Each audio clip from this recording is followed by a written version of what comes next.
Well, the jack-o'-lanterns have been tossed out, the tricks have been treated, and you're probably wondering what to do with the leftovers from that 5-pound bag of miniature candy bars you bought. Yes, Halloween is over, and I don't care what anyone says, the Christmas season is upon us. Period. So maybe you're getting ready to shift gears and start spending some cozy evenings on the sofa with a Hallmark Channel Christmas movie. If you are, well, you're actually kinda late to the party. Hallmark's countdown to Christmas begins before Halloween, and for many of the faithful, the countdown never really ends. It merely resets every December 25th. And with so many movies to choose from, 40 from 2020 alone, and another 41 on tap this year, and all the others from nearly 2 decades worth of the Hallmark Christmas movie phenomenon, there is plenty of content to keep the Christmas feels going. So much so that it can actually feel a little overwhelming, especially to newer fans. If you want to know where to dive in, you're largely on your own. Or rather, that was the case until a little over a week ago. That's when the boys from the Deck the Hallmark podcast, along with author and film critic Alonso Duralde, celebrated the release of their new book, I'll Be Home for Christmas Movies, in which they bring their brand of humor and varying degrees of affection for Hallmark Christmas movies to their guide to 116 of them. Today, Brandon Gray from Deck the Hallmark recalls some of the best, worst, and most romantic ones of all. I'm Brian Earl. This is Christmas Past. Hallmark Channel Christmas movies have a reputation for being predictable. But that's a feature, not a bug. Or at least it is now. If you're interested in one that doesn't fit the mold... There's a movie called Single Santa Seeks Mrs. Claus. And it is just a really weird movie. That's the only way I can define it. It's a riot. It's very, it's just, I don't know if it's intentionally funny. It's one of those movies where you're watching it and you're like, I don't know if they're meaning for it to come across this way, but it's just like really just wacky. It's just a wacky movie. It premiered in 2004. So it's definitely an older one. But it's just, I don't know, like this guy, he's Santa and he has to go kind of like the Santa Claus 2, where he has to go find a wife basically.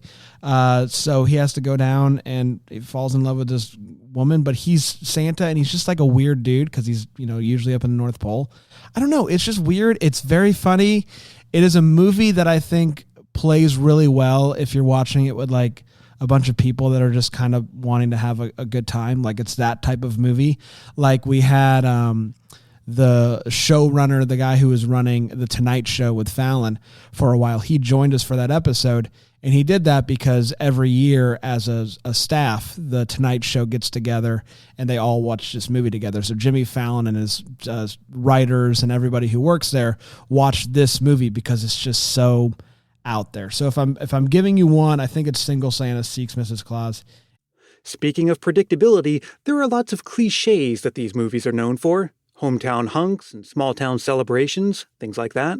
Is there one standout movie that seems to embody the notion of Hallmark Christmas movie cliches? Yeah, I think if you're going with just a cliche Hallmark Christmas movie, I would go with Crown for Christmas, which is a Danica McKellar movie. So that's a cliche in and of itself, the fact that Winnie Cooper's in a Hallmark movie. It's also a royal movie, which is a huge cliche. And, it just hits all of the beats that you kind of have come to expect from a Hallmark Christmas movie. It is about as just cookie cutter Hallmark as you can think of. And it also happens to be a lot of people's favorite Hallmark Christmas movie for that reason. And so if you are just wanting an absolute classic Hallmark Christmas movie, look no further than A Crown for Christmas. Of course, another thing these movies are known for, arguably the main thing, is romance. At the heart of every movie is two characters overcoming 90 minutes worth of obstacles to getting together and finding love. So, on-screen chemistry is vital. What's Brand's pick for the best on-screen chemistry in a Hallmark Channel Christmas movie? The Christmas Club, which is from 2019. And it was a movie that I didn't really give much thought to when it was announced. It was going to come out like Thanksgiving week, but like after all the good movies had already come out, and it was with Cameron Matheson and Elizabeth Mitchell, and I was like, whatever, this is going to be fine. But I was watching it, I was just falling in love with both of them. it was just a total surprise to me. And so I found the movie to be really charming, the two of them to just knock it out of the park together. And I don't know, I absolutely loved it.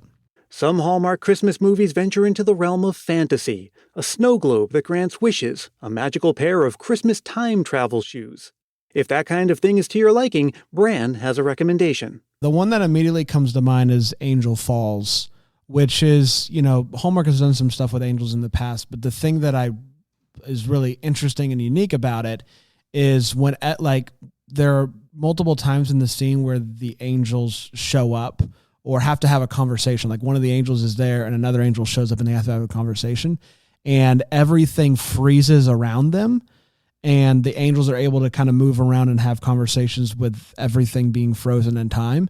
And it is a really unique, cool, I think, device to use that the first time I saw it, I was very surprised that Hallmark did it, because Hallmark likes to do, magic without overly doing the magic. And so it's implied magic, where this is clearly angels that is frozen time. So I think it's a really cool device to use, and it's, also the first one's a pretty fun movie. So I'm going to go with Angel Falls. Now again, most people, fans and detractors alike, would agree that Hallmark Christmas movies are cheesy, predictable, and often forgettable. And that's actually part of what keeps fans coming back for more.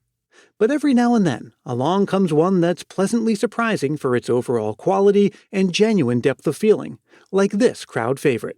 There's a movie called Two Turtle Doves that I think is genuinely very good and deals with loss and grief, but also at the same time is hopeful and is well written and well acted. And so I usually recommend that movie, but I preface it by saying, if what you think of when you think of Hallmark Christmas movies is just two people falling in love and everything's happy and then there's a miscommunication and they kiss, this isn't that movie. It's a little bit different, but it's just really good, and chances are you'll cry watching it. So it's a recommend for sure. It's just a different type of movie for them. Well, we only had time to cover a small handful of standouts. For more, you'll want to check your favorite bookseller for a copy of I'll Be Home for Christmas movies. Check the show notes for a link to Amazon. Thanks so much to Brandon Gray for joining me today, and as always, thank you for listening. Hey, by the time this episode arrives, we'll be just 3 weeks away from Thanksgiving. And that's when we kick off the official 2021 season of Christmas Past with a fresh batch of backstories to your favorite Christmas traditions and your Christmas memories.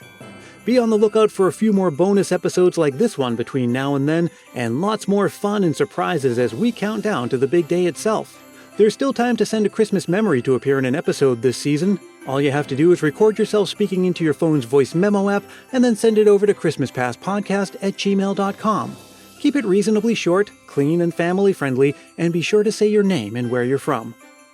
Christmas Past is produced in wonderful Willow Glen, California by yours truly, Brian Earl. Let's stay connected all throughout the season and beyond. You can find me on Facebook, Twitter, and Instagram, and please do join the private Christmas Past Facebook group if you haven't yet. And if you're really feeling the Christmas spirit, why not help more people discover this show? It's as easy as telling a friend about it or leaving a review on Apple Podcasts.